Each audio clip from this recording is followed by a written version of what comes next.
I know I wanted to stay in and because there's a lot of stuff going on, man. So I didn't want to leave the wife with everything, to deal with everything. So I'm sticking here, just kind of keeping a close eye on everything. That's a great job by you, Evan, giving Damien Woody a hard time while he's dealing with a flood in his basement. Well, it's a great job by you. No, what I was going to say, I was setting it up this way, to no one's surprise probably, I couldn't fix anything in my home. So I'm already so impressed with Damien on so many things. If he was able to fix like a basement, pipes and things like that, could you fix that? No, but you just shamed the man for not being here in person, and he's dealing with the crisis at his house. No, I'm gonna say something, and Damien's actually gonna have my back. I said to Damien, all right, we got to get into something off the air tomorrow when you're here. We got to get a couple of updates on some things, and we're gonna be excited about it. And he and I were like, oh yeah, we got to do this stuff, right? Yeah, I was looking forward to that. Wait, well, so I was maybe looking next forward time. to that with Smalls. Our off-air conversation. Anyway, Damien, the Minnesota Vikings.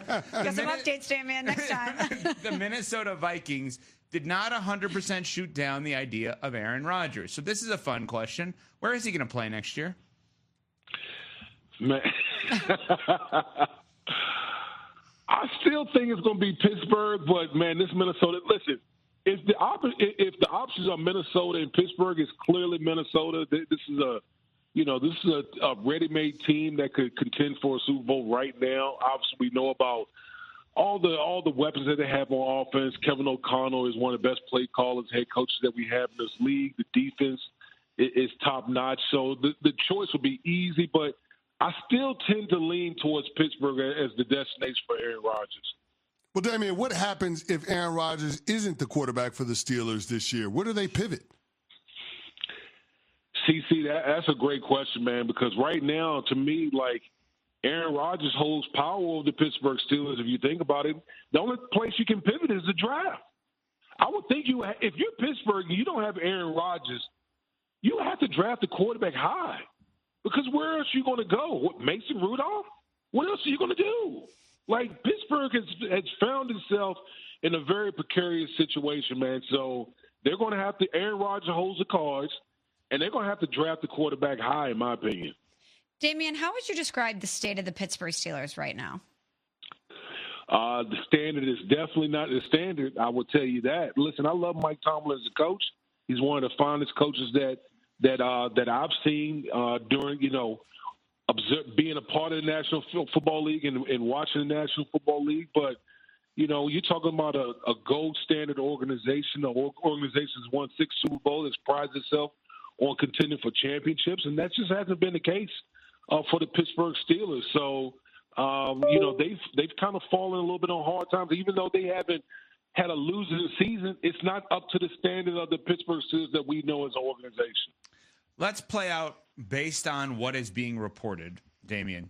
Cam Ward goes number 1 overall to the Tennessee Titans. Abdul Carter, defensive end outside linebacker, goes number 2 overall out of Penn State to the Cleveland Browns. And Damien Woody is the general manager of the New York Football Giants. What do you do with 3? I'm taking the best player available. So if Abdul Carter is at 2, me personally, I'm taking the Travis kid from Colorado, Travis Hunter. I'm taking Travis Hunter. I want guys that can affect the game. That's what I want. Listen, we already know the owner's already talked about. You guys got to win now. Okay, John Murray is talking about you guys got to win now. Is Sheduer Sanders going to help you win right now? No, I don't believe so. And so for me, I want a guy that can affect both sides of the ball. That's what Travis Hunter can do. Damien, do you think that we could see a scenario where Sheduer Sanders starts to slide on draft night if the Giants don't take him at 3? Yeah, he could slide some. I don't know if he would slide out of the top 10, but he could definitely slide some. Like New Orleans might be a possibility at 9. Who knows? The Jets might do something at 7. Who knows if he falls that far? But I don't see a slide like all the way down to the lower half of the first round or anything like that. I just don't see that happening. But I think things would get interesting if he gets past 3. Damien, I want to switch gears really quickly. As a Lakers fan, I know you were excited that LeBron James was able to get that game winner last night against the Pacers, but he made even bigger news with going on the Pat McAfee show yesterday. What did you make about his sit-down with the Pat McAfee show, and specifically around his comments about the media and how they've gotten too comfortable with athletes? Yeah, I mean, listen, I think that, for me, I think a lot of these athletes feel that way. That's why these athletes are creating, their own mediums, because they feel like they need to tell their own story. Me being a guy that's been in the media now for 13 years, I feel like, I know, just speaking for me personally, I feel like I try to, be fair to the athletes. I just call it like I see it. If they're playing bad, I'm going to call it out. If they're playing great, so be it. I try not to get on any type of personal level because that's not my job. And so, I can't necessarily speak for LeBron. All I can do is speak for the job that I do in the media and how I try to portray these guys, to the fans out there. So just to follow up on this, because when you said you've been in the media for 13 years, on the screen on ESPN2, our TV producer Mark put up the graphic, and it's at 12 seasons in the NFL. You've been in the media longer than you were a player in the NFL. Mm. Do you look at yourself as more of a media member or former player now at this point in your life? Well, I think most people look at, when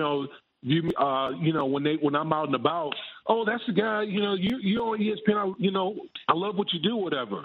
I still view myself as a former player. I'm always going to view myself as a former athlete. But, again, more people view me from the media perspective. It's kind of like a lot of people would view like Charles Barkley, from television. Even though Charles Barkley was a hell of a basketball player, that's just the way it is.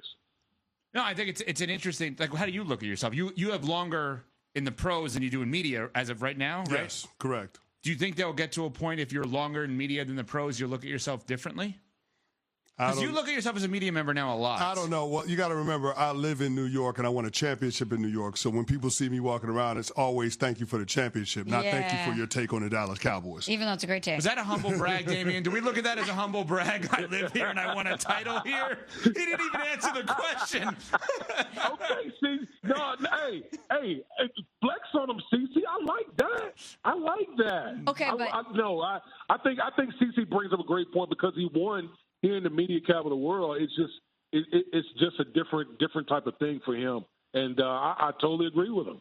I wonder in Boston if people run into Damien Woody if it's thanks for the championship. Oh, for sure. Thanks for your takes on ESPN. Yeah, absolutely. Yeah. It's just an interesting thing because what you said, I think that we all echo, and the idea that if LeBron and other players are so uncomfortable with the way the media platform is over the last 5-10 years, they've been able to create their own to tell a different story than the media is telling. But LeBron is also drawing a line and a divide between he and the media in a way that, or Stephen A. specifically, that in a way that I don't particularly like. But, I mean, he doesn't care what I think, obviously, and I'm not saying he should. Anyway, Damien Woody, always great stuff with him. ESPN NFL analyst. Thank you, as always, Damien, for the time.